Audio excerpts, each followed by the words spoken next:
நபி ஸல்லல்லாஹு அலைஹி வஸல்லம் அவர்கள் கூறியிருக்கிறார்கள், உங்களில் அமல் செய்யக்கூடியவர்கள் குறைவாக அமல் செய்தாலும் தொடர்புடையாக அமல் செய்யக்கூடியவரை அல்லாஹ் தஆலா நேசிக்கிறான் என்பதாக கூறினார்கள்.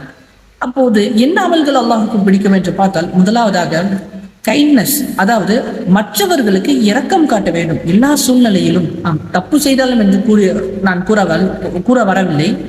மற்றவர்களுக்கு சாதாரண ஒரு நிலையில், நார்மலான ஒரு நிலையில் மற்றவர்களுக்கு நாம் கைண்ட்னஸ், இரக்கம் காட்ட வேண்டும்.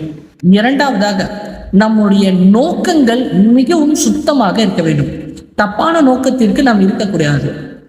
அதாவது நாம் தொழுகிறோம், நம்முடைய நோக்கம் இதுவாக இருக்க வேண்டும், அல்லாஹ் தஆலாவுக்காக நாம் தொழ வேண்டும் என்பதாக இருக்க வேண்டும். அவர் பார்க்க வேண்டும், இவர் பார்க்க வேண்டும், அல்லது சிறியவர்கள் என்று சொன்னால் நம்முடைய உஸ்தாது பார்க்கிறார்கள் அல்லது நம்முடைய பெற்றோர்கள் நம்மை கவனிக்கிறார்கள் என்பதாக வேறு எந்த நோக்கத்திற்கும் இருக்கக்கூடாது. அல்லாஹ் தஆலாவுக்காக மட்டுமே அனைத்து நல்ல அமல்களும் இருக்க வேண்டும். மூன்றாவதாக வாக்குறுதிகள் கொடுக்கப்பட்டால் நிறைவேற்றப்பட வேண்டும்.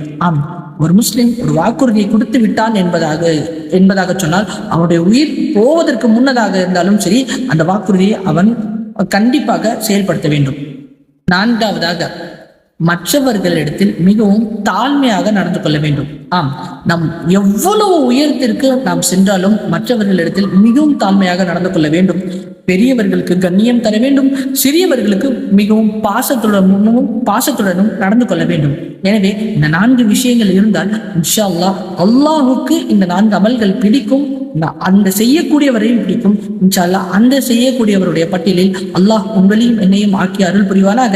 இன்ஷா அல்லாஹ் அடுத்த எபிசோடில் சந்திக்கலாம். அஸ்ஸலாமு அலைக்கும் வரஹ்மத்துல்லாஹி வபரகாத்துஹு.